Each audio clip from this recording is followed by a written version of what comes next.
Hello, I am Rin and I will be presenting our paper entitled From AI Acceptance to Learning Performance, a Technology Acceptance Model Perspective in Higher Education.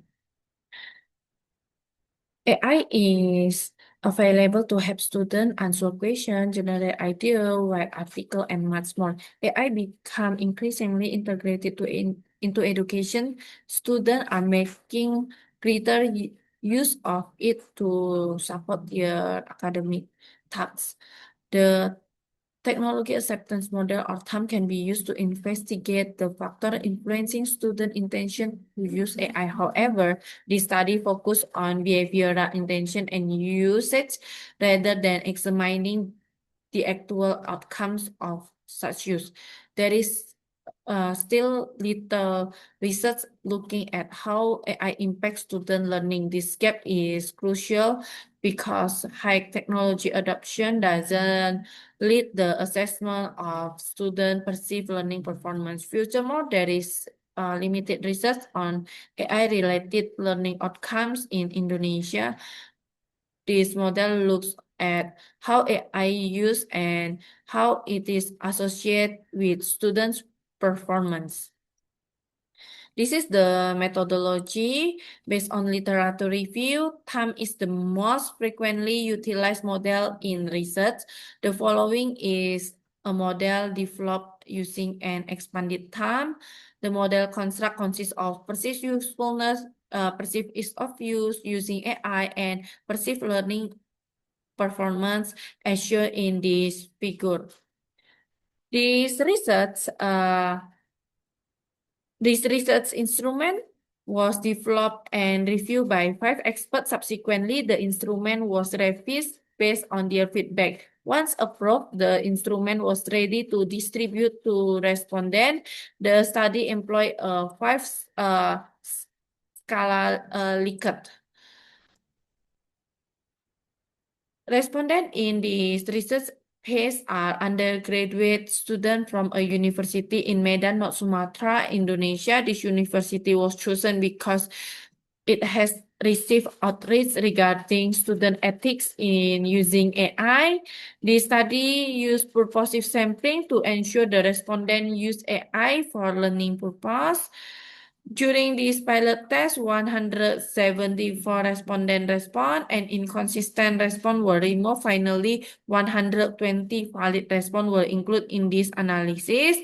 The demographic characteristic of valid response answers are represented in this slide.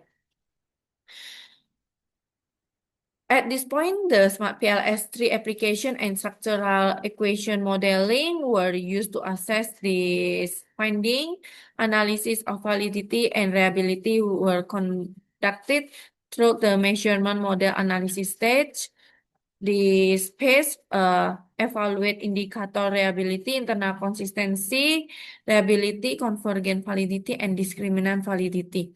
At this stage, this table show the outer loadings and all values were met.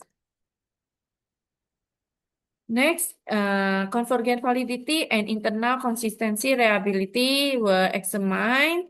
Internal consistency reliability using Convergence alpha and composite reliability. Convergent validity testing is looking into the average variance extract. The table above show that all values were met.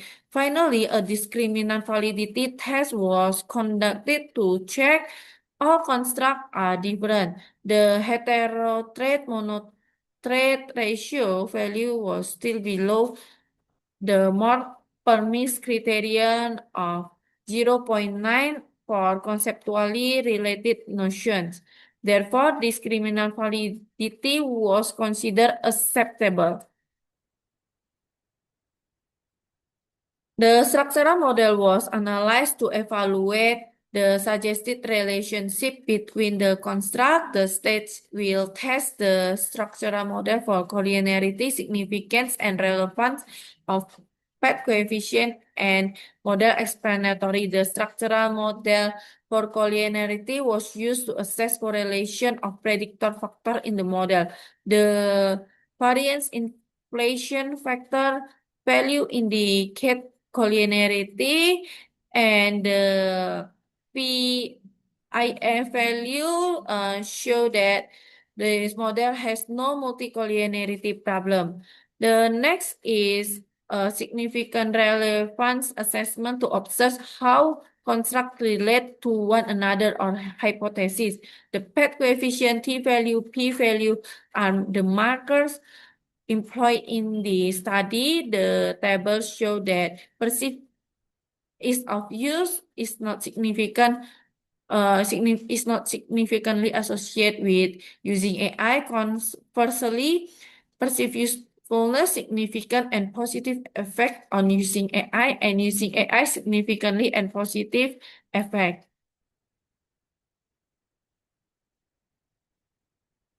The folding method was used to evaluate predictive relevance. The predictive relevance for UAI using AI and perceived learning performance indicate that this research model has adequate predictive ability in explaining students using AI and perceived learning performance. Next, standardized root mean square residual value was used to assess model fit. The suggest model has a sufficient fit according to the result. Subsequently, an evaluation was conducted to determine the coefficient of determination and effect size. The explanatory of the model is generally moderate. About the discussion, the first, perceived usefulness is significant associated with using AI. This is a sign that students prioritize the AI's advantage for learning purpose. When students see the benefit from using AI, students will keep using it. Second, the study state that perceived ease of use is not significantly related to using AI for students. It indicate that perceived ease of use is not determining factor in students using AI to support their learning.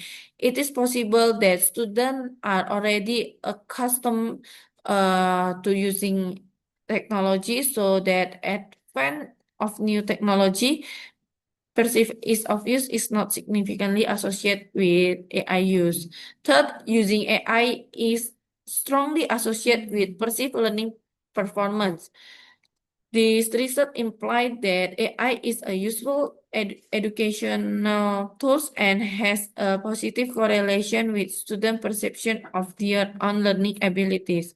Students that actively using AI into their learning can gain from rapid access to information, greater support in problem solving, and more personalized learning assistant. The findings of this study demonstrate that AI's worth is found in its advantage and the positive impact it has on their perceived learning performance. The research suggests that students use AI not because it is of use, but because it perceives benefits. This is about the conclusion. Based on the finding, perceived usefulness has a significant role in using AI. The statistics also show that using AI significant associate with perceived learning performance. Theoretically, this study expand the TAM model by linking using AI with perceived learning performance. Practically, since using AI is favorably correlated with student perceived learning performance success, higher education are encouraged to create ways to support students effectively using AI in learning. Future research should incorporate objective measurement such as examination score, GPA, or longitudinal learning performance before making causal claims regarding the educational effectiveness of AI. Subsequently, studies could broaden by the model by adding constructs such as trust, technology readiness, and so on. In future research, studies may compare different generative AI platform and investigate how technical issues such as hallucination, explainability, and so on Okay, that's conclude all my presentation. Thank you.